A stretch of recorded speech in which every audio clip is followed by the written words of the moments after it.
Indikator kegiatan identifikasi dalam bina komunikasi persepsi bunyi dan irama saat anak-anak dengan hambatan pendengaran mulai mendengarkan sumber bunyi yang diperdengarkan oleh guru.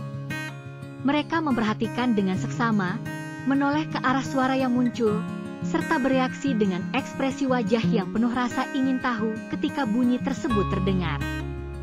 Setelah mendengarkan bunyi dari berbagai sumber, anak-anak mencoba membedakan suara-suara tersebut. Misalnya, mereka menyadari bahwa suara lonceng berbeda dengan suara drum, sambil menunjuk berbagai gambar yang mewakili suara tersebut.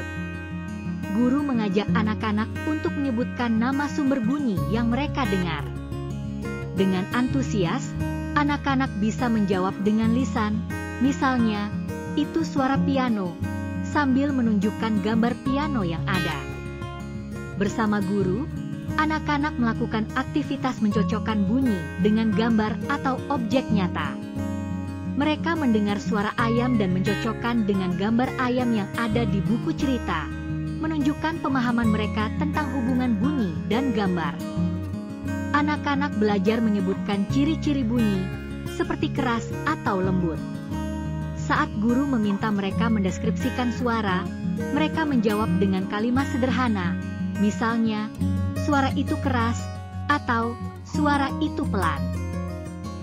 Saat guru mengucapkan kata-kata, anak-anak berusaha mengenali dan menunjukkan gambar yang sesuai.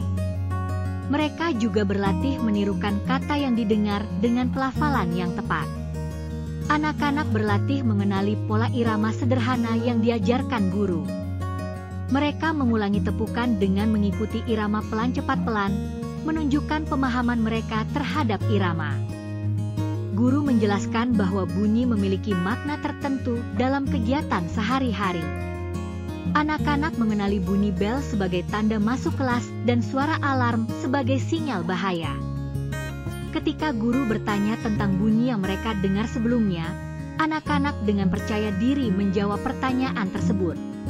Mereka juga melakukan tugas sederhana, seperti menggambar objek yang sesuai dengan bunyi. Anak-anak menunjukkan kemampuan konsisten dalam mengidentifikasi bunyi yang sama setiap kali berlatih. Mereka menunjukkan peningkatan baik dalam akurasi maupun kecepatan melakukannya dari waktu ke waktu. Seorang anak terinspirasi untuk terus belajar dan berlatih setelah mendengar berbagai suara alat musik. Ia dengan percaya diri menyebutkan nama suara yang didengar dengan tepat. Anak-anak senang dapat mengelompokkan suara sesuai kategori yang tepat, misalnya suara alat musik, suara hewan, dan suara kendaraan. Mereka merasakan pencapaian saat bisa melakukan ini dengan baik. Anak-anak berlatih mengikuti instruksi berbasis suara dengan penuh konsentrasi. Mereka mendengarkan dan melakukan tugas sesuai dengan irama yang diajarkan guru.